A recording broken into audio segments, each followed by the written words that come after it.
So today I'll tell you about section 362. We'll do some bare reading of maintenance provisions, and after that we will discuss upon the case laws. I think the maintenance should take 2 days. One today. Today we'll only be dealing with the conceptual basis of maintenance, and tomorrow we'll be dealing with the case law basis of maintenance, that how the Supreme Court has interpreted its dimensions, what are its objects, scope, etc., etc. But before anything else, I have to tell you about 362, because all of you need to know that under criminal law, the review is barred. And the review is barred by the virtue of the provision of section 362 of the CRPC. It says, save as otherwise provided by this code or any other law for the time being in force, no court, when it has signed its judgment or final order disposing of a case, shall alter or review the same except to correct a clerical or arithmetical error. So at the outset, I'd like to state that there is no power of review with the criminal court after judgment has been rendered. The High Court may, in a given situation, may alter or review its order, or even a trial court if there is a clerical or arithmetical error, but generally such review is barred in all cases. An exception to this principle has been made, and that is the only nuance that I like to deal with. If you are opting for, let us suppose, Uttar Pradesh Judicial Service or Uttarakhand Judicial Service, then this will help you a lot, just in case if this question is asked.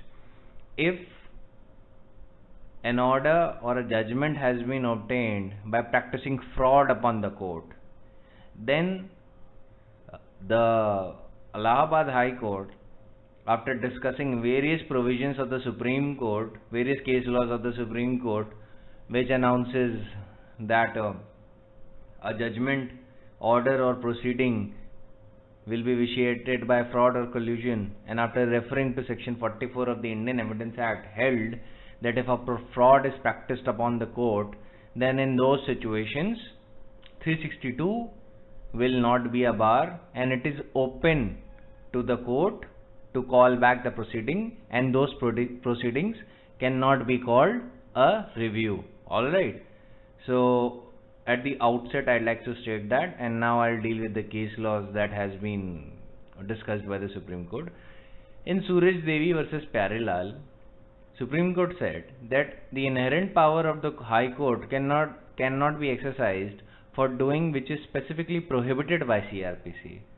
It observed the words otherwise provided for or by any other law for the time being in force, which are in the operative part of section 362, refer to those provisions only where the court has been expressly authorized by the CRPC or any other law to alter or review its judgment.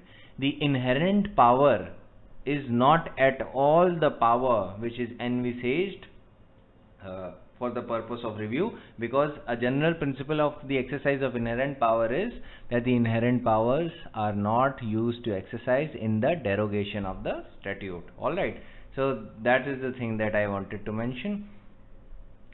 Then Supreme Court further said, it is true that the prohibition under section 362 against the court altering or reviewing its judgment is subject to otherwise provided by this code or any other law for the time being in force. Those words refer to provisions only where the court has been authorized by CRPC or a special law. This is what you need to focus upon. You cannot use the inherent power of the High Court to review a judgment. Alright. On the practicing side, there is a point that I'd like to narrate. See, this is not at all relevant for examination, but it is very, very relevant for your knowledge. That there is a difference between a review and a recall. Alright, there is a difference between a review of a judgment and recall of a judgment. Because recall is not equal to alter or review. Because in case of alter or review, something which was available in the original position in the judgment is changed or altered. But in case of recall, nothing is changed, but the judgment itself is taken back. The term recall is not at all within the rigors of section 362, but courts have held it consistently that only the High Court is empowered to do so, while referring to provision of section 482. That is for the recall, not for the review. So if you are preparing for judicial examination, you need not mention this anywhere. In fact, do not mention it. But for your knowledge, it is very essential that you know the difference between a recall of an order and a review of an order, because when you will be practicing in the court, you have to know this difference, because otherwise you might see a meritorious matter which is being set aside. Then you may find that there is a flaw in the judgment and the court must recall his order as opposed to reviewing his order. So in those situations you must know the difference, what is recall and what is review. So as an illustrative case, I'll give you the Vishnu Agarwal versus State of UP, where the Supreme Court says sometimes a mistake happens where the lawyer or his clerk in the cause records a wrong date in their case diary, and they think that because the wrong date they have recorded, and because of that they appear on a wrong date. So what happens is the petition which was heard earlier is dismissed for the default, for the non-appearance of the lawyer. When the lawyer does not appear, then the petition is rejected for default. So in those situations, if there is a human mistake which has occurred because of the counsel or his clerk, and they recorded a wrong date in their case diary, in those situations a recall is available. It is a recall, it is not a review. Alright, so Supreme Court has said 362 will not operate as a bar in this case, because a rigid and over technical application cannot be made of a procedural law to defeat the end of justice, because there was a substantial evidence on record that a wrong date had been recorded and it was a human error.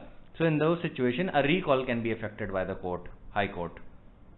Then in R. Rajeshwari versus H.N. Jagdish, Supreme Court said, in the view of specific bar created under 362 with regard to exercise of jurisdiction of the court to review its own order, Supreme Court held that ordinarily exercise of jurisdiction under 482 would be unwarranted, and only in rare cases the High Court may do so when the judgment has been obtained from it by practicing fraud.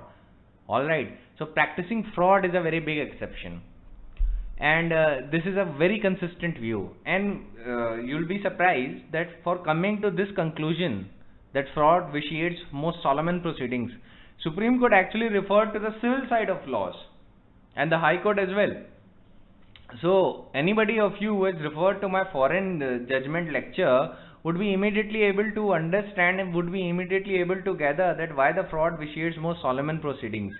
But for the purpose of criminal law, the fraud and collusion are the only exception, and for that purpose section 362 will not operate as a bar. I'll give you an example. Let us suppose a judgment has been obtained. You are a judge, I am the prosecution.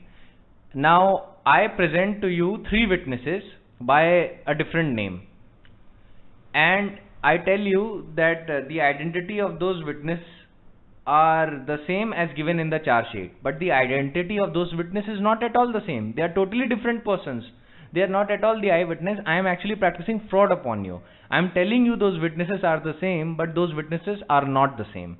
So if at all you rely on my assertions and you give a wrong judgment, can it be said that you cannot call back or review your order merely because I have practiced fraud upon you, or merely because section 362 operates as a bar? The answer is no, because fraud will vitiate most solemn proceedings.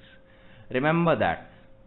So for the illustrative example, if I am using a doc set of witnesses and the witnesses list in charge sheet mentions the name of something else, and I introduce some different persons and tell the court that these persons that has been named in the charge sheet are the persons that the court is looking for, but they are not the person whose court is looking for as a witness.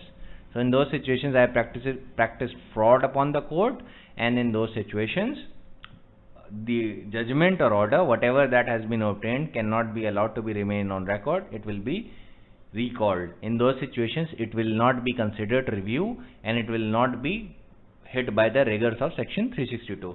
Remember, section 362 envisages two exceptions, clerical or arithmetical error. Let us suppose you wanted to write property's name, or let us suppose you wanted to mention a particular date, but by mistake you mentioned a wrong date, or you mentioned a wrong name of the property. You wanted to write a property in Lucknow, but by mistake you wrote a property in Patna. It was a human error, so that is a clerical mistake.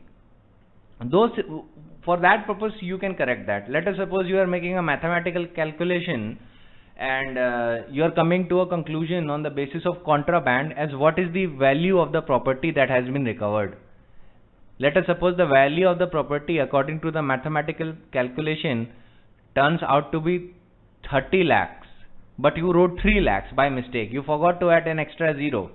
In that case, that is an arithmetical error. You may correct it. So 362 does not bar that. But what I am speaking about is the position where the fraud has been practiced upon you. I am putting you in the position of a judge. I as a prosecution have practiced fraud upon you. Now what is the situation? Can it be said that since 362 bars any kind of review or recall, then in those situations I can practice fraud upon you? Then answer is no. And the Supreme Court and the High Court has consistently held this view that the fraud will vitiate most solemn proceedings, and outside the rigors exceptions of 362, that is clerical or arithmetical error, outside this, fraud is the only exception. Alright, keep this in mind. Now another case, I have actually collected a lot of case laws for you. If you want to refer to that, you can always refer to that. But I'll just deal with the point that has been held in Jawaharlal versus State of Uttar Pradesh, represented through CBI. It was the Allahabad High Court judgment given on 5th August 2015. Allahabad High Court said that a criminal appeal shall be disposed of only after perusing the record and hearing the appellant or his pleader if he appears, and public prosecutor if he appears. That is talking about appeal. A criminal appeal can be decided on merits only after hearing the appellant or his counsel. The High Court has the power under 482 of the CRPC to dismiss an appeal or revision or any other criminal proceedings for default or non-prosecution. You should know, in law, default means by non-appearance. We call it in a technical language default. Alright, that is what the High Court is referring. The High Court also has inherent power to restore any matter dismissed for default or non-prosecution on sufficient reasons being shown. The power of dismissal for default and the power of restoration is inherent only in the High Court and cannot be exercised by the courts subordinate to the High Court, since they do not possess the inherent power. Keep in mind, I am talking about the recall of the order and the restoration of the order. I am not talking at all about where the situation is where the fraud has been practiced upon the lower court. If the fraud has been practiced upon any court, be it trial court, High Court or even the Supreme Court, their proceedings will be set aside by any tribunal or by any authority or proceedings, because a fraudulent proceedings cannot be allowed to remain in power. Alright. So I am just telling you in brief the difference between recall, restoration and review. So the review is looking at the merits of the case again and coming to a conclusion. But the recall and the restoration happens in a situation where the matter has been dismissed by the High Court for default of appearance of a lawyer, and it could be for myriad of reasons. It could be because counsel was sick, it could be because the counsel by mistake recorded a wrong date for hearing, etc., etc. In those situations, High Court can resort to section 482. Remember, keep in mind, recall in the appellate proceedings can only be done by the High Court, because he exercises that power by the virtue of section 482, inherent power. Subordinate courts cannot do so. They cannot recall an order under this section unless a fraud has been practiced upon them. Alright. So unless and until a fraud has been practiced upon them, the subordinate courts cannot do so, but the High Court under section 482 may recall or restore a petition which it has earlier dismissed for by the virtue of exercise of 482 of the CRPC, that are the inherent power of the High Court. So that is not at all the same thing as the review. Alright, but this power for recall and restoration, where the recall and restoration is occurring because the original petition was dismissed due to dismissal of default or for the non-prosecution of a case, then in those situations only the High Court can resort to inherent power and 362 will not bar it. So High Court has an additional ground. The High Court can escape the bar and rigors of 362 in a situation where the recall is being had on the grounds that I have mentioned for default and non-prosecution. But that subordinate courts have only one ground, that is fraud. It can call back any order, and the High Court can also call back any order if the fraud has been committed upon itself. Let us suppose a fraud has been committed upon the High Court or a trial court, it can call back any order it wants to. Alright. The only condition is the fraud has to be actually committed upon it. So this was the only primary point. From the point of view of the examination, you do not need to know the difference between recall, restoration, review and fraud thing, but for the purpose of exam you only need to know one line, that if a fraud has been practiced upon the court, then in those situations it can recall the order and section 362 will not at all bar it. Alright, that is from the point of view of the examination. A single line you need to know. I have given you the list of case laws. I have told you about the recall and restoration. If you do not understand it, because it relates to a practical scenario and seldom do people know about it, so in those situations, if you do not understand it, you can always ask me if you need a commentary upon it, or do you need to understand what properly are the dimensions of recall, restoration. But for the point of view from the point of view of the exam, review is all you need to know. Why the review is barred under CRPC? Always remember section 362. You cannot forget section 362 of the CRPC. I'll deal with just one more judgment and then I'll move on to maintenance. And no, I will deal with actually two more judgments and then I'll move on to maintenance. In Raghuvera versus State of Uttar Pradesh, it is a judgment of Allahabad High Court. It has been held that it is no doubt true that section 362 CRPC debars a court from altering or reviewing any final order or a judgment given by a court except to correct a clerical or arithmetical error. But the question arises whether an order of dismissing an application for revision for default of the council as non-pressed can be termed as judgment or final order. See, non-pressed in a technical language is a very different thing. Here the High Court actually is talking in a very practical terms. I'll tell you the definition of non-pressing of a thing, of non-pressing of a matter.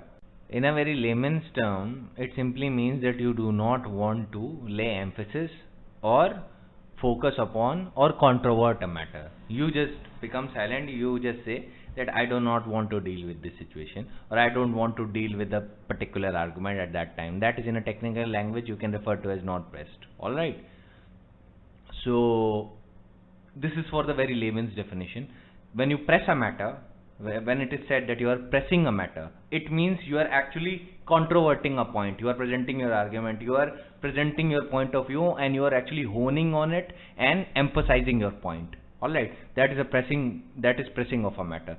So the High Court is saying, where in a situation where an order is dismissed and an application for revision for default of the council as non-pressed, can it be termed as a judgment or final order? क्या उसको judgment या final order कहा जा सकता है? The term judgment has not been defined in CRPC, but judgment means expression of the opinion of the court arrived at after due consideration of an entire material on record, including the arguments, if any, advanced at the bar. A final order or judgment can only be passed in a criminal court when the court applies its mind to the merit of the case. In the case the order is passed in a criminal proceeding and the application for revision is dismissed for default as not pressed, the said order cannot be taken as either a final order or judgment.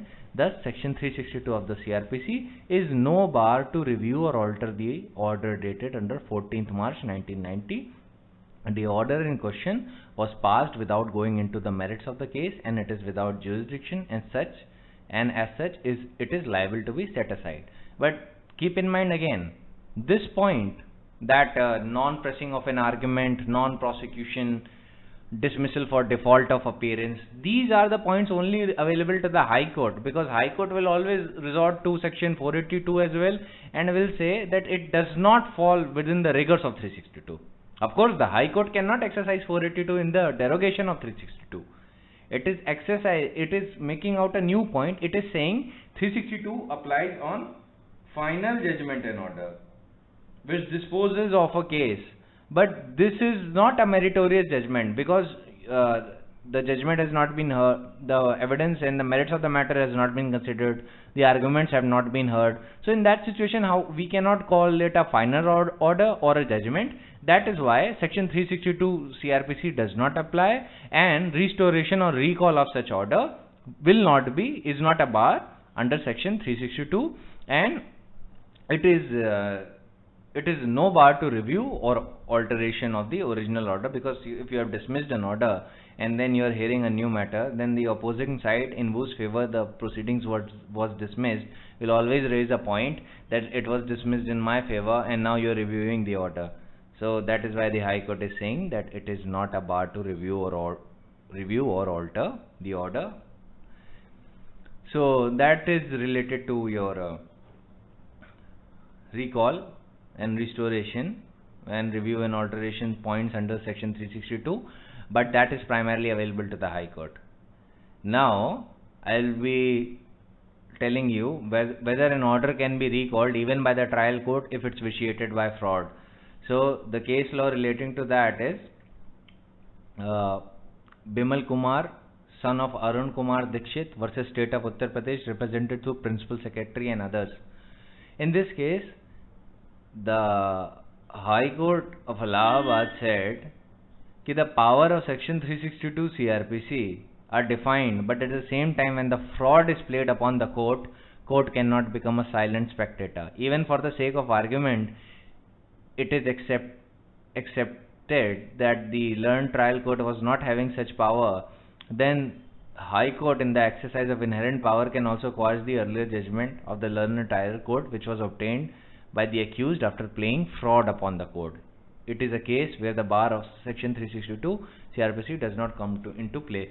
So in this case, basically the High Court simply said what I was originally saying all along, that if a fraud has been played upon the trial court, then trial court itself will have a power to recall the order and it will not be considered the review, because fraud will vitiate most solemn proceedings. And for that purposes I have laid down the case laws for you. If you want to read, you may read it. Under Patch versus Ward, SP Changavera Naidu versus Jagannath, and Bhauro Dagadu versus State of Maharashtra, Hamzi Haji versus State of Kerala. All of the crux of these judgment is no court will allow itself to be used as an instrument of fraud, and no court by the application of rules of evidence or procedure can allow its eyes to be closed to the fact that it is being used as an instrument of fraud. So these are the only things that are the crux of the matter, and I have actually laid it down before you.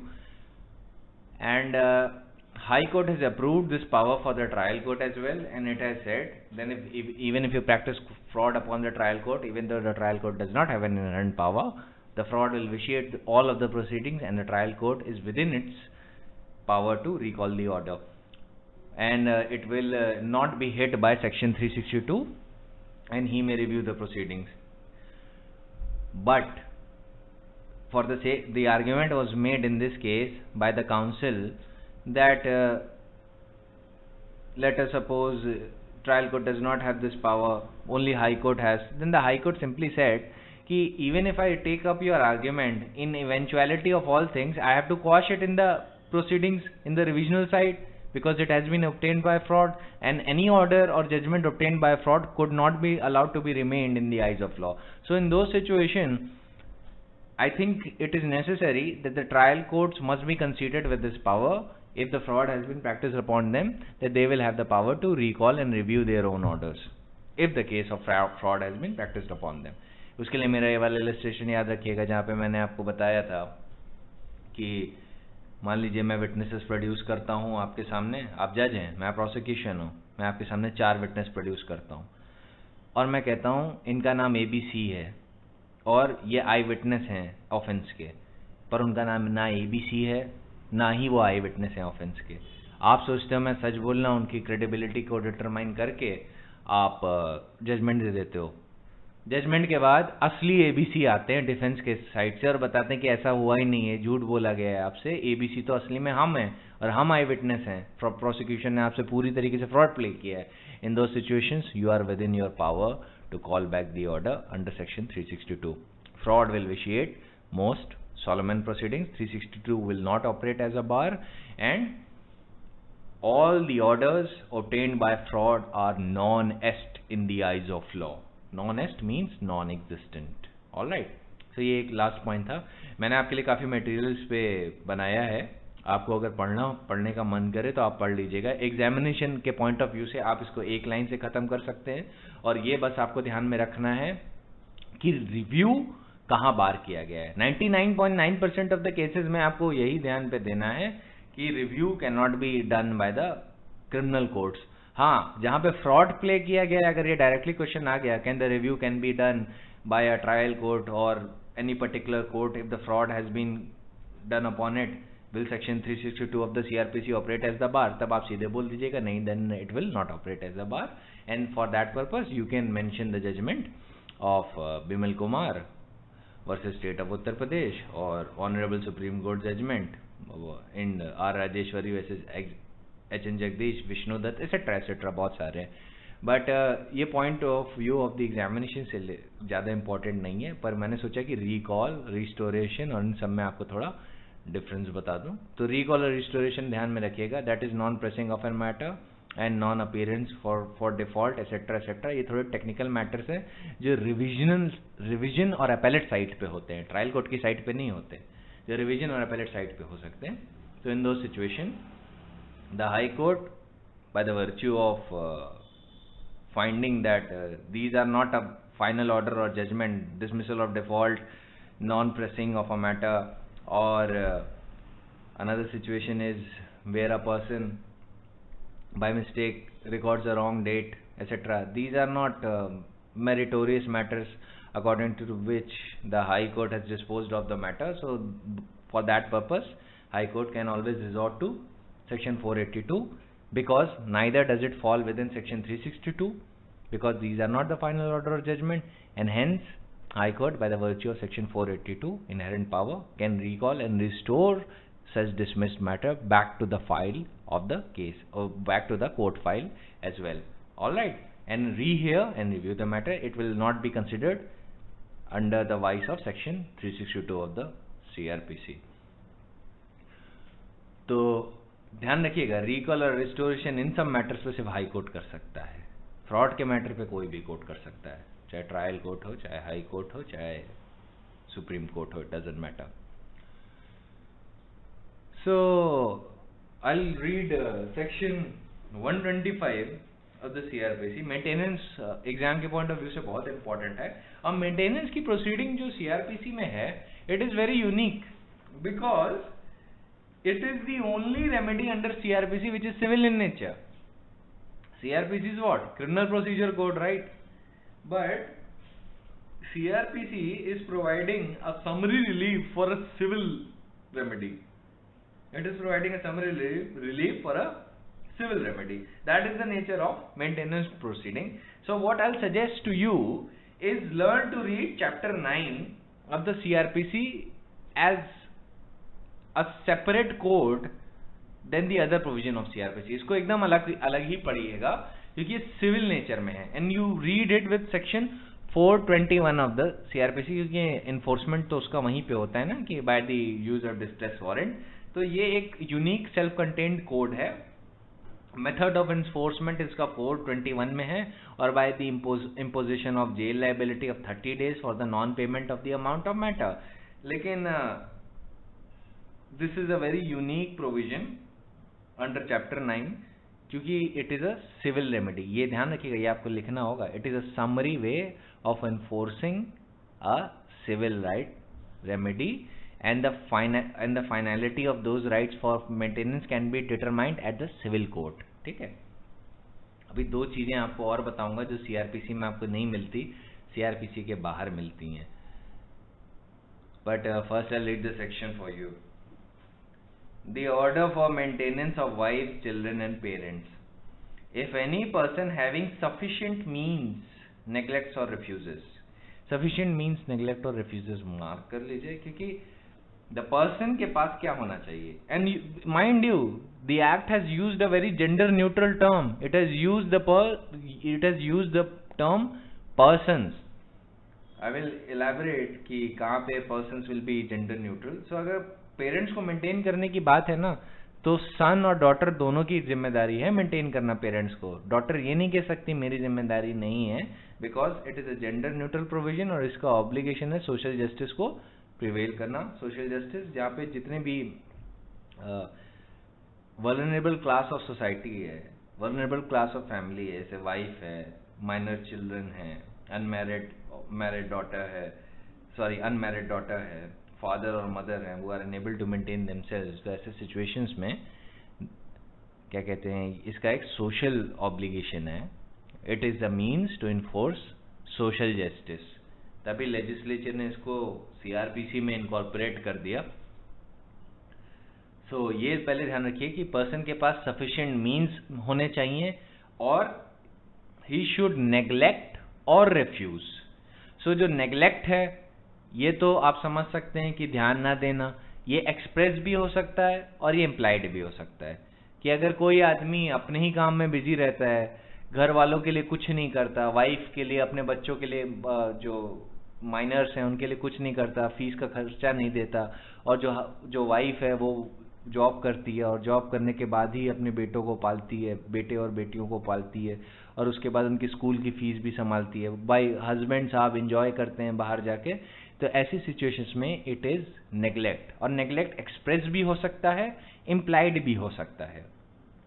Alright, express तब हो गया जब सीधे वो बोल देता है कि सीधे उसके कंडक्ट से ही दिख जाता है. इम्प्लाइड ये होता है कि जब उसका कंडक्ट डायरेक्टली ये नहीं दिखा रहा है कि वो नेग्लेक्ट कर रहा है, पर उसका कंडक्ट इस नेचर का है कि उसका इफेक्ट जो वाइफ और चिल्ड्रन पे आ रहा है और पेरेंट्स पे आ रहा है, जिनकी लाइबिलिटी है ऐसे पर्सन को मेंटेन करना, तो उसके कंडक्ट से उसका इफेक्ट डिटरमाइन जब आप करते हैं, तो डायरेक्टली शायद आपको आंसर ना मिले कि the person is neglecting to maintain, लेकिन इम्प्लाइडली मिल जाए कि उसकी हरकतों को देखते हुए आपको लग रहा है कि he is neglecting to maintain. मान लीजिए हस्बैंड जो है ऐसा काम करता है कि जो उसका कंट्रीब्यूशन घर पे है वो सिर्फ 20% है, even though he is earning more than wife, और वाइफ का कंट्रीब्यूशन जो घर पे है वो 80% है, even though she is earning less than the husband. It will be considered a case of implied neglect. यहाँ पे इम्प्लाइड नेग्लेक्ट हो जाएगा, क्योंकि अगर हस्बैंड फिर ये नहीं बोल सकता कि मैं देखिए इतना तो कर देता हूँ, तो कोर्ट बोलेंगे कि आपको सब्सटैंशियली करना चाहिए था ना. आप तो ज्यादा कमाने के बाद भी इतना कम कंट्रीब्यूशन करते हैं. आप अपनी वाइफ को भी प्रॉपरली मेंटेन नहीं कर पा रहे, आप अपने सन्स को भी मेंटेन नहीं कर पा रहे. सो इन दो situations it will be a case of implied neglect. और कोई भी नेग्लेक्ट एक्सप्रेस है या इम्प्लाइड है, ये फैक्ट और सर्कमस्टेंसेस के बेसिस पे पता चलेगी. ठीक है. So if any person having sufficient means neglects और रिफ्यूजेस टू मेंटेन, ये ध्यान में रखिएगा. और देखिए मैं आपको वाइफ के पर्सपेक्टिव से चीजें ज्यादा बताऊंगा, क्योंकि एग्जाम में आपको वाइफ के पर्सपेक्टिव से लिखना है. देखिए प्रैक्टिकली क्या होता है कोर्ट्स में, बात छोड़ दीजिए, क्योंकि प्रैक्टिकली जो कोर्ट्स ऑर्डर देते हैं वाइफ के फेवर में ही देते हैं. अब उसमें इस पॉइंट पे मत चले जाइएगा कि मेन के खिलाफ तो हमेशा हर चीज है, हर लॉ मेन के खिलाफ है.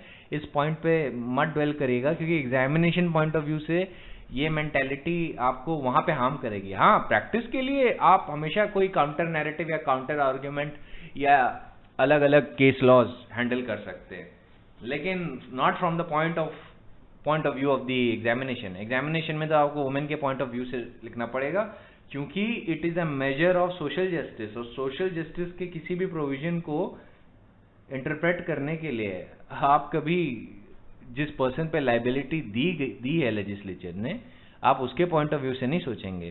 तो वो फैक्टर सर्कमस्टेंसेस से पता चलेगा कि अगर वाइफ का कंडक्ट खराब है तो ऐसी सिचुएशन में if you are able to prove all of that, then of course liability for maintenance is not there, but 90% of the cases the husband will have the liability to maintain his wife. He cannot escape the rigor of section 125 of the CRPC. तो exam के लिए ध्यान रखिएगा, इसमें vulnerable classes के जो person है ABCD में, इनके पर्सपेक्टिव से आपको मेंटेनेंस का आंसर लिखना है।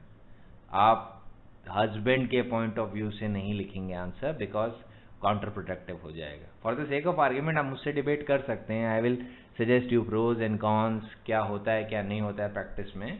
ये सब प्रैक्टिस के मैटर्स होते हैं कि when you dwell upon different aspects of the same thing, कि ये भी तो हो सकता है वो भी तो हो सकता है, but that is determined according to fact and circumstances. पर जुडिशियल एग्जाम्स में आपको सिर्फ वो व्यू को फॉलो करना है जो कोर्ट्स बता रहे हैं, सुप्रीम कोर्ट बता रहा है, जो नेचर और ऑब्जेक्ट ऑफ द लेजिस्लेचर बता रहा है। आप वहां पे काउंटर नैरेटिव नहीं प्रेजेंट कर सकते unless and until it is specifically asked for, ठीक है। So any person having sufficient means neglects और refuses to maintain his wife unable to maintain herself. अब जो अनेबल टू मेंटेन हरसेल्फ है ना, इसको मार्क कर लीजिए, क्योंकि इस पे थोड़ा नुआंसेस हैं। अब इस पे कई सवाल उठ सकते हैं। अब आज अगर इतना टाइम हुआ तो वी विल हैंडल दैट, लेकिन इस पे कई सवाल उठते हैं कि क्या वर्किंग वाइफ एंटाइटल्ड है मेंटेनेंस के लिए, व्हाट इज, किस लेवल पे माना जाता है अनेबल टू मेंटेन हरसेल्फ, क्या एजुकेटेड वाइफ को मेंटेनेंस मिल सकती है, एटसेट्रा एटसेट्रा। ये सारे जो नुआंस है I deal with all of them. और ये मेंटेनेंस पे लॉ आपको जानने के लिए इसलिए बहुत इंपॉर्टेंट है प्रैक्टिकली, क्योंकि मैं आपको प्रैक्टिकली भी ये बात बता रहा हूँ, थ्योरेटिकली भी। लॉ में थ्योरी और प्रैक्टिस में अंतर नहीं होता ज़्यादा, वो सिर्फ नॉलेज की बात है कि आपको वो वाले जजमेंट्स पता है या नहीं। आप अगर मेंटेनेंस का लॉ अच्छे से जान गए तो आप यही बेसिस पे इन वल्नरेबल क्लास के लिए मेंटेनेंस पिटीशन आराम से प्रेजेंट करके ऑर्डर अपने फेवर में ले सकते हैं। It is a very easy thing. तो प्रैक्टिस भी कर सकते हैं इस पॉइंट पे, और जुडिशियल एग्जाम में कैसे लिखना है ये तो मैंने आपको रिटन टेक्स्ट में भी दे दूंगा और मैं बता भी रहा हूँ। सो अनेबल टू मेंटेन हरसेल्फ को मार्क कर लीजिए। हिज लेजिटिमेट और illegitimate minor child, whether married or not, unable to maintain itself, or his legitimate or illegitimate minor child not being a married daughter who has attained majority, where such child is by reason of physical or mental abnormality or injury unable to maintain himself। ठीक है, he is specially abled, or in a very rudimentary term it's called such child is handicapped। All right, but you will rather use the term specially abled, ठीक है, rather than using handicapped। D, his father or mother unable to maintain himself or herself, you can write it parents। A magistrate of first class may, upon proof of such neglect or refusal, so it is not necessary that you merely aver that neglect or refusal to maintain is there, you have to prove it also, and you can prove it by affidavit। It is a summary order, all right, you can prove it by your assertion, you can prove it by the way of affidavit। There is not an elaborate inquiry for the maintenance petition, neither there is an elaborate argument over it, all right। So upon proof of such neglect or refusal, order such person to make a monthly allowance for maintenance of his wife or such child, father or mother, at such monthly rate as such magistrate thinks fit, and to pay the same to such person as the magistrate may from time to time direct। So the magistrate can give you an order of maintenance। So which magistrate? Magistrate of first class। But I'll tell you that there is a nuance outside the CRPC relating to this thing। I'll tell you after we are done with the bare reading of the important provisions। I'll just read section 125 and 127, then we'll start with the nuances and the case laws, okay।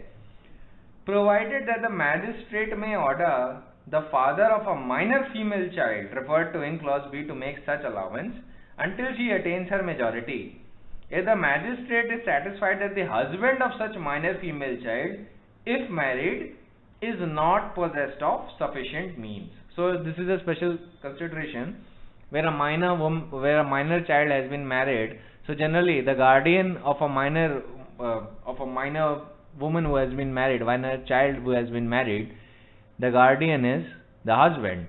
So the liability to maintain in those situations will be of a husband. But there is a special provision which says कि in those situations, if a minor female child, as is referred to in clause B, then in those situations until she attains majority, and if the husband of such minor female child does not have the earning capacity, does not have a job, etc., etc., because obviously if let us suppose the husband is also a minor, in those cases the magistrate of first class may impose the liability to maintain such married minor female child, and the liability to maintain can be imposed on the father. Alright, this is a special proviso, so keep this in mind.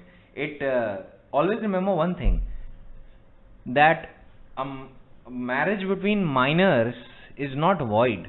It is punishable, it is illegal, but it is not void. Okay? So that is a matter of family law. I will not discuss more upon it, otherwise you will be confused. Provided further that the magistrate may, during the pendency of proceedings regarding monthly allowance for maintenance under this section, may order person to make a monthly allowance for interim maintenance. Matlab in the further proviso that has been provided by the legislature, the magistrate can also issue interim order for the maintenance till it considers the final order of maintenance. Alright.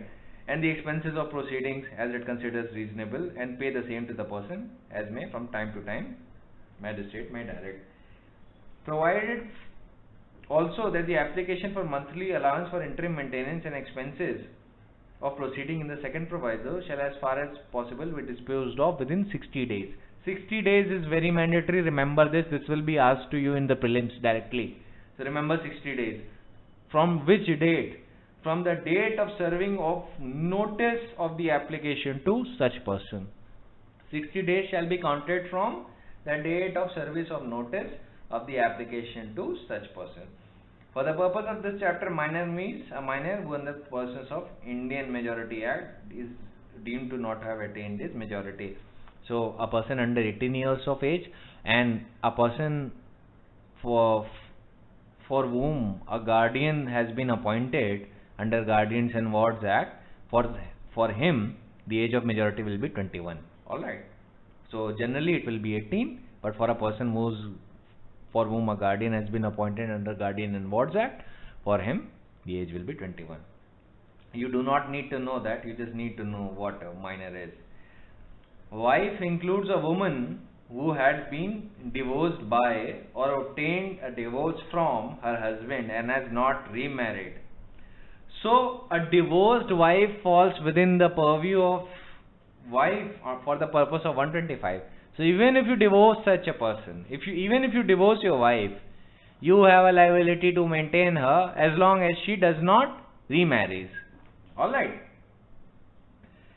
Any such allowance for maintenance or interim maintenance and expenses of proceedings shall be payable from the date of the order, or if so ordered, from the date of application of the maintenance or interim maintenance and the expenses of the proceeding, as the case may be. Now keep this in mind. The only nuance that will be there under subsection 2 of 125 is that are special reasons to be recorded, and generally what is the general nature from the date where the order of maintenance should be granted. So ordinarily the order of maintenance is to be granted from the date of the application, not from the date of the order. Alright. So let us suppose you are the magistrate and I am the counsel who has applied for maintenance for, let's suppose, A. And the date of the application is on 1st January. Now you have decided the application on 16th of August. So generally your order will be retrospective in effect, and it will be from the date of the application. So your order has to be from the date when I filed the application for maintenance, that is 1st of January. Okay? Lekin in a special cases you can also direct, if you have some reasons to do so, you can also direct the order of maintenance shall be from the date of my order. कि मान लीजिए आपने बोल दिया कि नहीं 16 अगस्त से रहेगा because you have these reasons. क्या special reasons आपको रिकॉर्ड करने होते हैं for the grant of maintenance? Then the answer is no. General reasons recorded होते हैं जैसे जुडिशियल ऑर्डर के होते हैं, कोई स्पेशल रीजंस रिकॉर्ड करने की जरूरत नहीं है, कोई स्पेशल रीजंस की रिक्वायरमेंट भी नहीं है, ठीक है. So generally the order to grant from maintenance shall be from the date of the application, but in special exceptional scenarios, or if the magistrate has some reasons to do so, it can also order the maintenance from the date of his order of maintenance, ठीक है. अब subsection 3 पे आते हैं. If any person so ordered fails without sufficient cause to comply with the order, any such person may, for every breach of the order, issue a warrant for levying the amount due in the manner provided for levying of fines, and may sentence such person for the whole or part of any month's allowance for maintenance or interim maintenance and the expenses of proceedings as the case may be, remaining unpaid after the execution of the warrant to the imprisonment for a term which may extend to 1 month or until the payment is sooner paid. So mark the 1 month, and the warrant that is levied for recovery of fine is under section 421. It is also called distress warrant, ठीक है. 421 में पहले ही आप लोग से discuss कर चुका हूँ. तो 421 में कैसे रिकवरी होती है, I have discuss that with you, and it is called distress warrant in legal language. उसको डिस्ट्रेस वारंट कहते हैं दो शब्दों में. और इम्प्रिजनमेंट कितना हो सकता है? 1 मंथ का. क्या इम्प्रिजन, अगर मान लीजिए एक नुआंस मैं अभी बता देता हूँ, यही सारे नुआंसेस हैं कि क्या इफ अ पर्सन वो suffers imprisonment for default of payment of maintenance, तो क्या उसको मेंटेनेंस नहीं देनी पड़ेगी? मान लीजिए हस्बैंड ऐसा है जो कहता है कि नहीं मैं जेल चला जाऊंगा पर मैं अपनी वाइफ को मेंटेनेंस नहीं दूंगा, वो जेल चला जाता है 30 दिन के लिए, तो क्या उसे मेंटेनेंस नहीं देनी पड़ेगी? द आंसर इज उसे देनी पड़ेगी, because your order for imprisonment does not wipe out the liability of maintaining the wife, ठीक है. ये बात याद रखिएगा. I will discuss all that in the case laws, detail में उसको डील करूंगा, पर मैं आपको बताता चला जा रहा हूँ. ये पॉइंट आप जॉट डाउन करते जाइएगा, क्योंकि कल जब मैं केस लॉज डील करूंगा डिटेल में तो इस पे हम लोग डिटेल पे चर्चा करेंगे. Then I come to the next proviso. Provided that no warrant shall be issued for recovery of any amount due under this section, unless the application be made to the court to levy such amount within the period of 1 year from the date it has become due.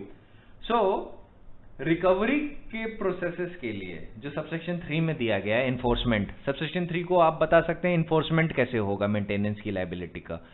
तो उसकी recovery के लिए जो dues हैं 1 साल के अंदर की होनी चाहिए, बिकॉज एक मैक्सिमम आपको पता होगा, विजिलेंटिबस नॉट अमेंटिबस जुरा सवीनियंट. इसका मतलब है कि लॉ उनकी मदद करता है जो अपने राइट्स के लेके विजिलेंट होते हैं, उनकी नहीं जो अपने राइट्स पे सोते रहते हैं. The law helps those who are vigilant about their rights, not those who sleep over them. Alright. तो तभी लेजिस्लेचर ने बोल दिया है कि जनरली जो ड्यूज की जो लिमिट होगी डिस्ट्रेस वारंट को और इम्प्रिजनमेंट की लायबिलिटी की, वो आपको 1 साल के अंदर ही अप्लाई करना है. तो लेट अस सपोज किसी आदमी ने आपको, लेट अस सपोज वाइफ को हस्बैंड ने मेंटेनेंस 6 महीने से नहीं दी है, and the wife waits for 9 months, तो वो 9 मंथ्स की जितनी भी ड्यूज है ना, उनके लिए वो रिकवरी के लिए अप्लाई कर सकती है कोर्ट को सीधे, अगर उसने तुरंत कर दिया. लेकिन मान लीजिए शी वेट्स फॉर 2 years, तो वो उन अरियर्स के लिए यहां पे नहीं अप्लाई कर पाएगी for the enforcement of the liability. वो अलग बात है, आप सिविल कोर्ट में जाके कई दूसरी रेमेडीज निकाल सकते हैं सिविल कोर्ट से, because civil court is more capable of handling that. But criminal court में जो लेजिस्लेचर ने लिमिटेशन पीरियड लगाया है for the recovery of dues, वो है 1 साल के अंदर. तो 1 साल के अंदर जितनी भी लायबिलिटीज हैं, जितना भी मेंटेनेंस का पीरियड है, उसको अगर आपको रिकवर करवाना है, जितना भी मेंटेनेंस का अमाउंट है, तो 1 साल के अंदर ही पिटिशन, वो क्या कहते हैं, वो दायर कर दीजिएगा रिकवरी के लिए, इन्फोर्समेंट ऑफ द लायबिलिटी के लिए वारंट. ठीक है. ये मेंटेनेंस का लिमिटेशन पीरियड नहीं है, ये मेंटेनेंस के इन्फोर्समेंट का लिमिटेशन पीरियड है. Alright. It is not the limitation period for the maintenance, it is the limitation period for the enforcement of the maintenance order. तो अगर मेंटेनेंस ऑर्डर आपका, आप वेट करते रहे 2 साल तक, और मेंटेनेंस ऑर्डर मान लीजिए आपका 16 अगस्त 2014 को आया, और आपने ड्यूज कलेक्ट होते बढ़ती जा रही हैं पर हस्बैंड मेंटेनेंस पे नहीं कर रहा है, और आप वेट कर गए 16 अगस्त 2018 तक, तो कोर्ट बोलेगा कि जो 2016-15 की जो मेंटेनेंस थी वो तो आप एनफोर्स नहीं करा सकते बाय सेक्शन 125 सबसेक्शन 3, क्योंकि उस पर प्रोवाइजो लगा है कि आप पिछले 1 साल की ही ड्यूज रिकवर करा सकते हैं bye the use of distress warrant and imprisonment. आप सिविल कोर्ट से भले ही रेमेडी ले लीजिए पर criminal court is incapable of doing so. ठीक है, तो ये ध्यान रखिएगा, क्रिमिनल कोर्ट आपको वही रिकवरी अलाउ करवा सकता है जो पिछले 1 साल में जो भी हुए हैं। तो मान लीजिए अगर 6 महीने में उसने नहीं दिया, आपने 7वें महीने में रिकवरी ऑफ ड्यूज के लिए एप्लीकेशन डाल दी, तो वो बिल्कुल रिकवर करवा देगा। ठीक है, by attachment, sale of his property, be it movable, immovable, jailing him, etcetera etcetera. लेकिन आपने अगर 2 साल वेट कर लिया और आप दोनों साल की ड्यूज रिकवर करवाना चाहते हैं तो नहीं करवा पाएंगे, आप पिछले 1 साल की ही करवा पाएंगे। ठीक है, तो ये बात का ध्यान रखिएगा।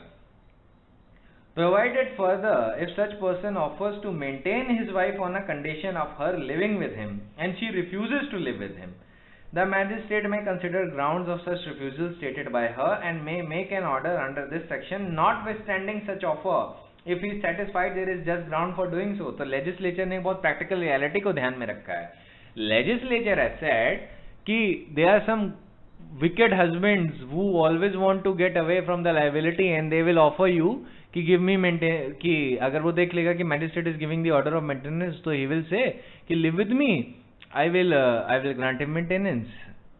तो मैजिस्ट्रेट को अगर ये लग गया कि अगर वाइफ इसके साथ गई तो ये हो सकता है टॉर्चर करे, या उसको लगे ये दूसरी बीवी घर पे रखा है, मेंटल क्रुएलिटी होगी, या he will threaten the wife when she is at home and he will force him to forgo her maintain, she will force, husband will force her to forgo her maintenance right. So in those situations magistrate refuse कर देगा for his reasons to be recorded। ठीक है, so merely by husband making an offer कि he will maintain his wife if she lives with him, जरूरी नहीं है कि आप क्या कहते हैं मेंटेनेंस के ऑर्डर को डिफीट कर दें, मेंटेनेंस तब भी ग्रांट हो जाएगा और even if the wife refuses. ठीक है, explanation, if a husband has contracted marriage with another woman or keeps a mistress, it shall be considered to be just ground for his wife's refusal to live with him। तो ये एक illustrative ground legislature ने भी दिए हैं। अब आप myriad of circumstances सोच सकते हैं।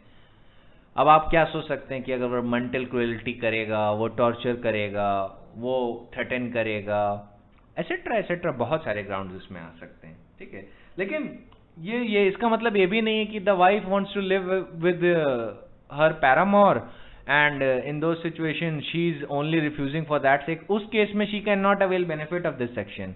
जहाँ पे ये लग गया मैजिस्ट्रेट को no she wants to live with her paramour and that is why she is refusing the husband from doing that, then he will not grant the order of maintenance। क्योंकि एक बहुत essential चीज आएगी section 4 और subsection 4 और 5 में जो कहती है कि if the woman is living in adultery or she refuses to live with her husband or if they are living separately by mutual consent, in those situations he will not grant the order of maintenance। ठीक है, subsection 4 कहता है no wife shall be entitled to receive an allowance for maintenance or interim maintenance or the expenses of such proceedings। so no wife shall be entitled to receive allowance for maintenance or interim maintenance। ना final order of maintenance मिलेगा, ना interim maintenance मिलेगी, ना ही expenses of such proceedings from her husband under this section if she is living in adultery। if she is living in adultery को mark कर लीजिए, it doesn't mean adultery। so merely a few lapses of virtue are not considered adultery। there has to be a cohabitation and constant adulterous intercourse or adulterous conduct। so ऐसा समझ लीजिए कि if the wife by mistake or by fall of virtue engages into a 1 or 2 acts of sexual depravity which is considered adultery in the civil law, that will not be counted as living in adultery। living in adultery will be something like this where the wife is living with a paramour and it is cohabiting with him, with her paramour, and in those situations the court can assume that there is a continuous adulterous intercourse and she is living in adultery, and in those situations the adultery can be denied. Remember, living in adultery and adultery are two different things. Legislature has used the term living in adultery, and living in adultery means constant adulterous intercourse, not mere lapse of virtue by one or two incidences. ठीक है, ये बात ध्यान रखिएगा. Single adulterous intercourse will not be counted as living in adultery. So if she is living in adultery or without any sufficient reason, she refuses to live with her husband. All right, so you will read with subject to the proviso that has been given earlier. If she refuses to live with her husband, or if they are living separately by mutual consent, or if these facts are established, then the maintenance she'll not be entitled to receive maintenance. Subsection 5 says, on proof that any wife in whose favor of the order has been made as this section is living in adultery without sufficient reasons, she refuses to live with her husband, or that they are living separately by mutual consent, the magistrate shall cancel the order. Now you might be confused that why is the same thing being said two times, but the legislature is not saying the same things twice. Under subsection 4 of 125, the order for maintenance itself shall not be made if it has been established at the threshold or at the inquiry of maintenance proceedings before the magistrate concerned. So in those situations, if you establish before the magistrate that the wife is living in adultery, or she is living separately by mutual consent, then in those situations the order of maintenance itself shall not be made. But that is done under subsection 4. वहां पे order of maintenance होगा ही नहीं अगर ये चीजें पहले ही prove हो चुकी हैं. लेकिन सबसेक्शन 5 क्या कह रहा है? सबसेक्शन 5 कैंसलेशन की बात कर रहा है.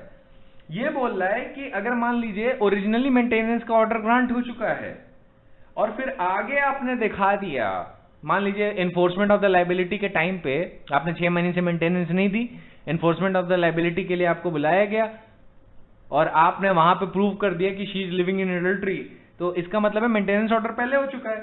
और मेंटेनेंस ऑर्डर क्योंकि पहले हो चुका है, तो उस केस में if you establish that she is living in adultery और she refuses to live with her husband और she stays separately by mutual consent, तो उस सिचुएशन में ओरिजिनल ऑर्डर को जो दिया गया है उसको कैंसिल किया जा सकता है. यही ग्राउंड्स जो पहले नहीं एस्टैब्लिश हुए थे वो ग्राउंड्स लेटर एस्टैब्लिश हो गए. सबसेक्शन 4 में अगर वो सबसेक्शन 4 उन सिचुएशंस की बात करता है जहां पे ओरिजिनल इंक्वायरी में ये एस्टैब्लिश हो गया है कि for the sake of our example the wife is living in adultery, तो मैजिस्ट्रेट मेंटेनेंस का ऑर्डर देगा ही नहीं. ठीक है, तो एनफोर्समेंट ऑफ द लायबिलिटी का सवाल ही नहीं उठता. सबसेक्शन 5 उस सिचुएशन की बात कर रहा है जहां पे मेंटेनेंस का ऑर्डर पास हो चुका है और उसके बाद ये पता चला है कि no she is living in adultery, तो उस सिचुएशन में magistrate can cancel it. So always remember कि कैंसिलेशन होता है अंडर सबसेक्शन 5. एक और जगह कैंसिलेशन आएगा मेंटेनेंस का, वो 127 में. तो 125 में जो जनरली कैंसिलेशन ऑफ ऑर्डर होगा वो होगा 125 सबसेक्शन 5 में, और नॉन मेकिंग ऑफ ऑर्डर होगा सबसेक्शन 4 में ऑन दीज ग्राउंड्स. तो ये डिफरेंस ध्यान में रखिएगा, लेजिस्लेचर ने इसीलिए शब्द ऐसे यूज किए हैं, ये इंटरचेंजेबल नहीं है. कभी कभी लोगों को लगता है, in fact an absurd argument was made before me कि ये दोनों लेजिस्लेचर एक ही बात कर रहा है. तो मैंने बोला था वर्बिस लेजिस नॉन एस रिजेंडम from the words of law there is no departure. Legislature अगर कोई शब्द यूज करता है उसको बहुत स्पेसिफिक रीजन होता है. तो मैं फिर इलैबोरेटेड कि सबसेक्शन 4 को ध्यान से पढ़ो. सबसेक्शन 4 क्या कहता है? It starts with no wife shall be entitled to receive, मतलब रिसीव ही नहीं करेगी. सो रिसीव पे ही बार लगा रहा है सबसेक्शन 4. तो रिसीव अगर नहीं हुआ तो मतलब ऑर्डर ही नहीं होगा. Alright, no wife is entitled to receive. पर सबसेक्शन 5 कैसे शुरू होता है? On proof that any wife in whose favour an order has been made, और फिर वो ग्राउंड्स 3 एस्टैब्लिश हो गए, तो magistrate shall cancel the order. तभी यहाँ पे कैंसिलेशन की बात की गई है, और फोर्थ सबसेक्शन में कैंसिलेशन की बात नहीं की गई है. अभी एक और कैंसिलेशन की बात कर लेते हैं 127 में.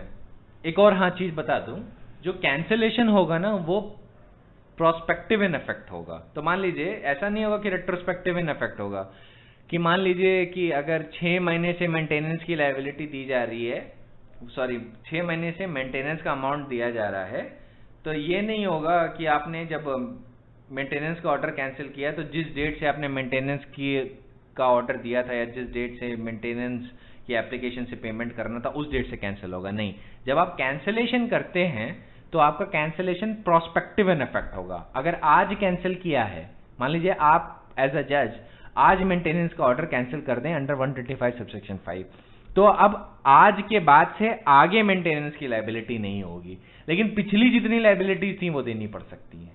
ठीक है, वो याद रखिएगा। Cancellation order is a prospective in effect generally and it is not at all retrospective in effect. Same is the case under 127।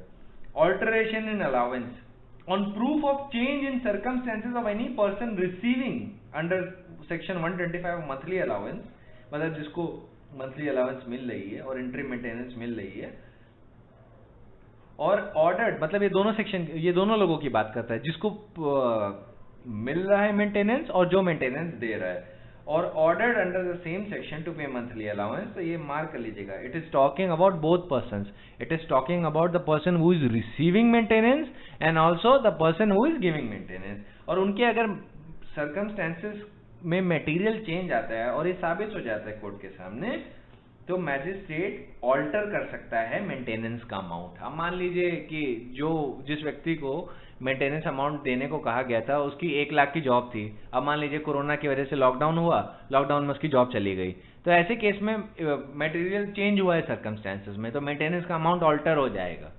ठीक है, मान लीजिए उसे मेंटेनेंस करना था 25,000, तो हो सकता है उसे 5,000 या 2,500 पे करना पड़े, depending on the scenario alter किया जा सकता है। ये फैक्टर सर्कमस्टेंसेस डिटरमाइन करेंगे। अब मान लीजिए मेंटेनेंस ऑर्डर दिया गया था वाइफ और चिल्ड्रन के खिलाफ, सॉरी वाइफ और चिल्ड्रन के फेवर में।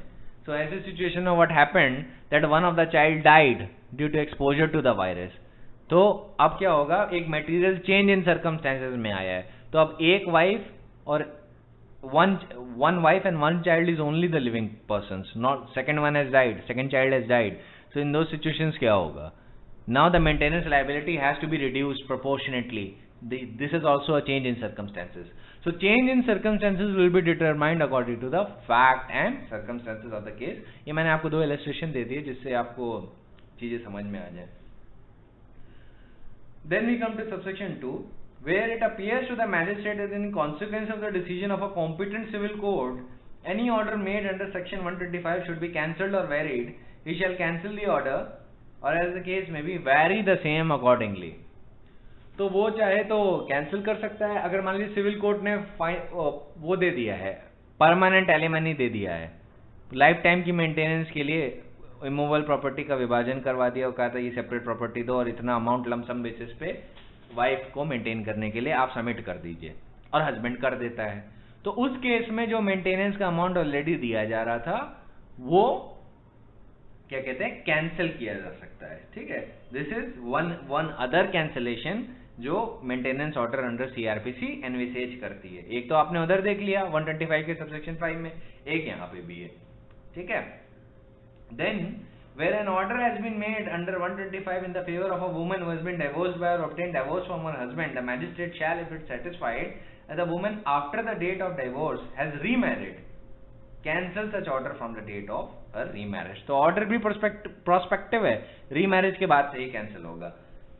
The woman who has been divorced by her husband and that she has received, whether before or after the date of said order, the whole of the sum which any customary or personal law applicable to the parties was payable on such divorce, cancel such order.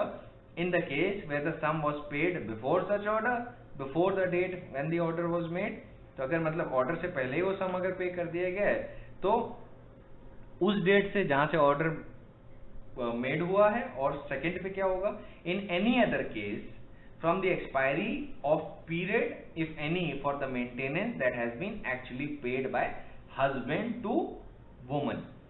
तो जो सिर्फ इसका जो clause B का part, clause B का 127 में clause sub clause 1 है जो बताता है इन द केस कस्टमरी सम जो था वो ऑर्डर के पहले ही पे कर दिया गया था तो from the date of order cancellation होगा. ये इकलौता इंसिडेंस है जो यू कैन काउंट एज कि from the date of order maintenance order cancel हो जाएगा। पर जनरली हर जगह क्या है, हर जगह सारा प्रोस्पेक्टिव इन नेचर है।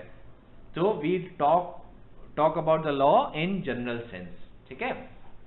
तो इसीलिए you do not think about the law in exceptional scenarios, you think about the law in general sense. तो जनरल सेंस में क्या होगा, जनरली, तभी मैं जनरली ही कह रहा था, generally the order of the magistrate for cancelling the maintenance is prospective in nature, not retrospective। उन केसेस में जहाँ पे कस्टमरी या पर्सनल लॉ में पहले ही अमाउंट दे दिया गया है और मैजिस्ट्रेट को बाद में पता चलता है, तो मैजिस्ट्रेट ये कह सकता है कि हाँ ठीक है, मैंने ऑर्डर तो मेड कर दिया है, पर क्योंकि मेंटेनेंस का सारा अमाउंट पहले ही पे कर दिया गया है, तो मेरे ऑर्डर के पहले ही पे कर दिया गया है सारा का सारा अमाउंट, तो in this situation I will not, जो कैंसिलेशन ऑफ मेंटेनेंस होगा from the date of order होगा। पर किसी भी और केस में अगर मान लीजिए यही अमाउंट ऑर्डर होने के बाद दिया गया है, so in those situations what will happen, in those situations the order shall be cancelled from the date of expiry of the period for which the maintenance has been actually paid by the husband to woman। तो ये भी perspective होगा। सो जो last period of liability थी, जो last payment of maintenance जो husband ने किया था, उसके बाद से वो कैंसिल हो जाएगा, ठीक है।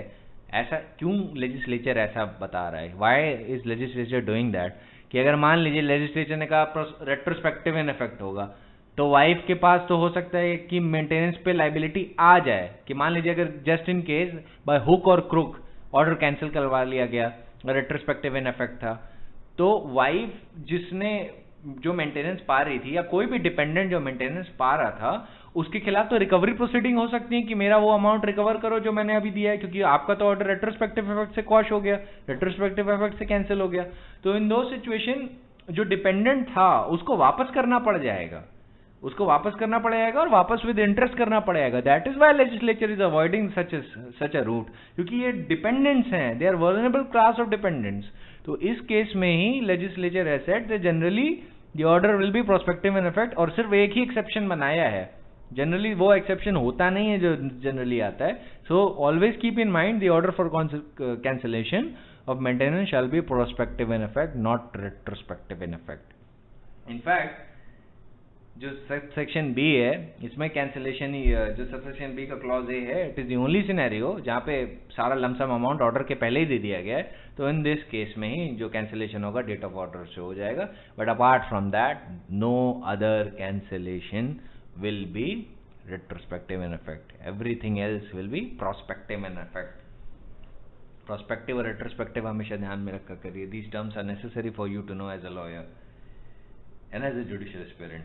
ये चीज़ें आसान कर देता है, बहुत ज़्यादा बोलने की जगह कि it will not happen after particular date, you can simply write it will be prospective in effect. एक शब्द में काफ़ी चीज़ें, इससे प्रिसिशन और ब्रेविटी की आदत हो जाती है। हाँ, पर मैं आपको समझाने के लिए लॉन्ग वर्ड्स का यूज़ करता हूँ, जिससे आप आराम से समझ सकें लीगल प्रोविजन, बिकॉज सिर्फ लीगल इंग्लिश में बात करने का एक ड्रॉबैक ये होता है कि उसी को समझ में आता है जो ऑलरेडी पढ़ चुका है। So, subsection C says, a woman has obtained a divorce from her husband and she had voluntarily surrendered her rights to maintenance or interim maintenance as the case may be. After a divorce, cancel such order from the date thereof. तो उस date से cancel किया जा सकता है जहाँ पे women has agreed to surrender her right to maintenance, so there is no dispute regarding that. इस पे भी एक नुआंस है जो केस लॉ में है, पर वो एग्जामिनेशन पॉइंट ऑफ व्यू से इररिलेवेंट है।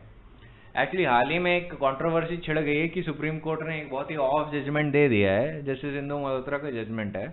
So I am not casting aspersions upon the honourable जज, but I am simply saying that they have not referred to the previous judgments of the high court and the previous judgment of the supreme court, जिसने जो इन logical construction है कि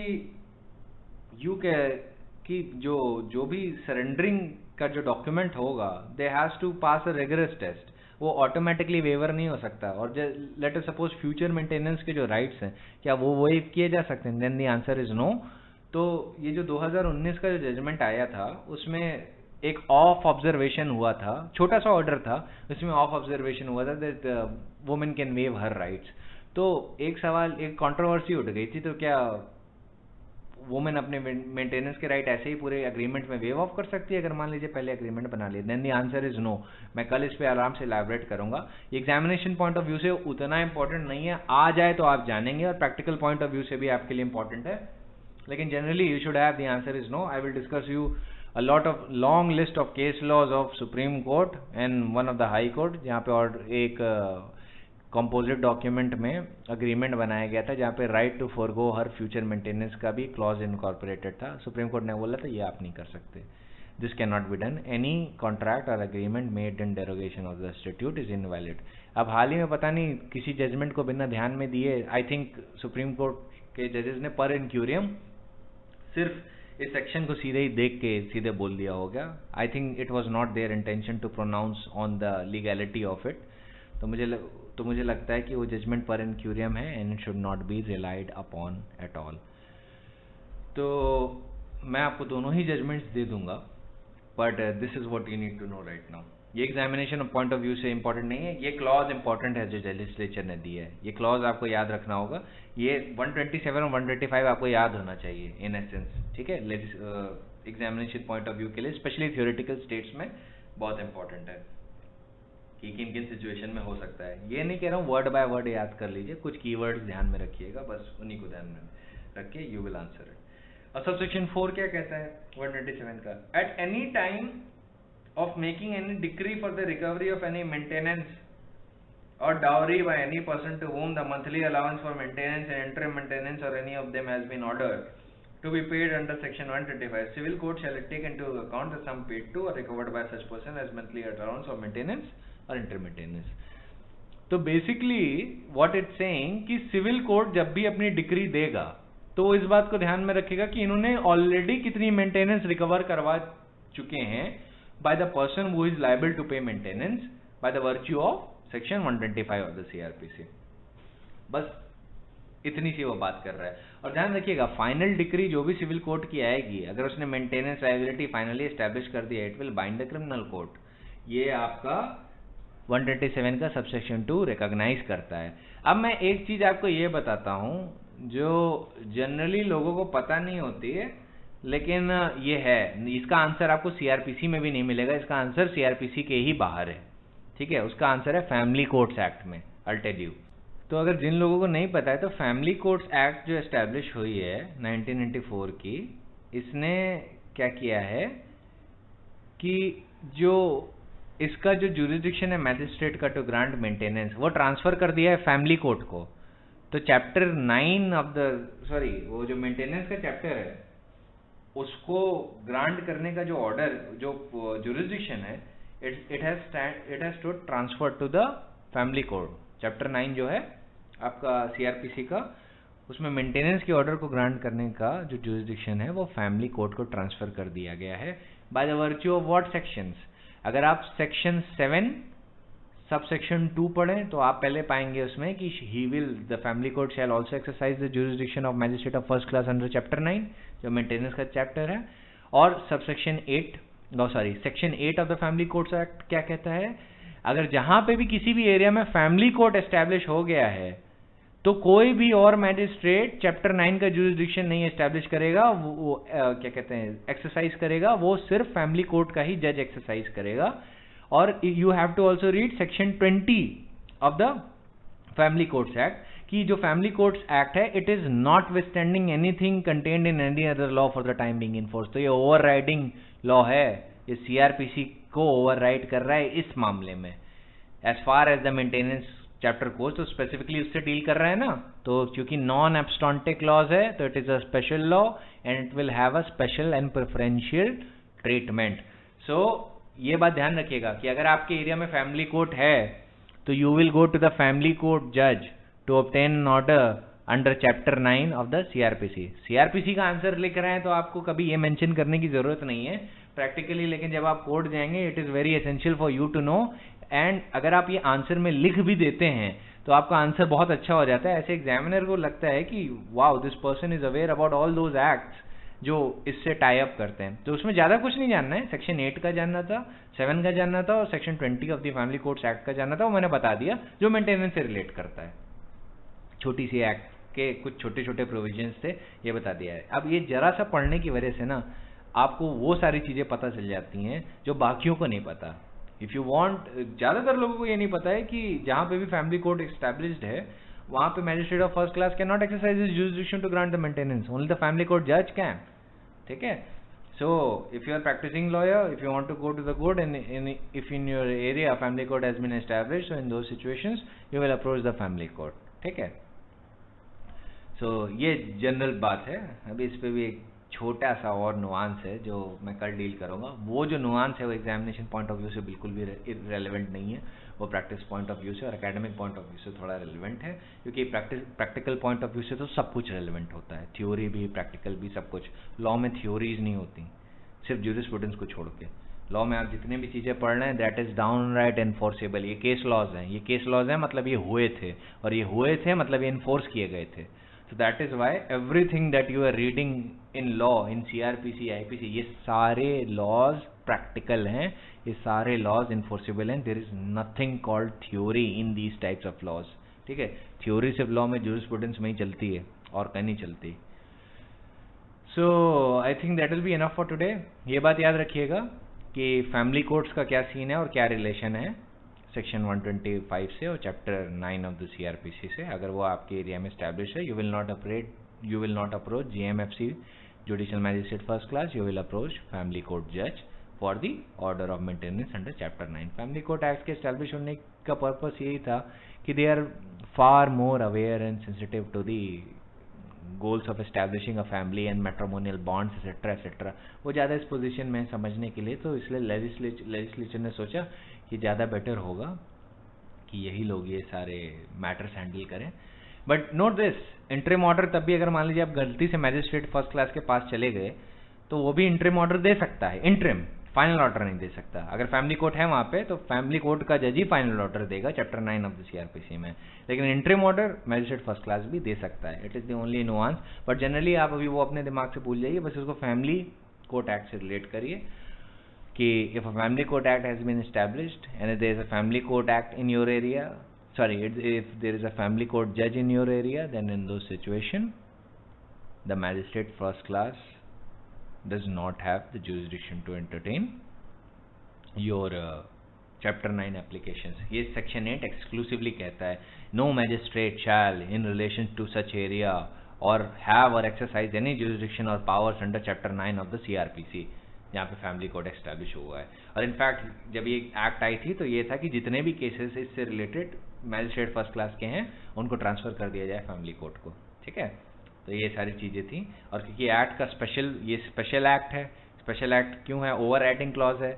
over writing clause कहाँ पे है? Section 20 of the family courts act में, इसलिए ये स्पेशल एक्ट है and it is over riding provisions of CRPC।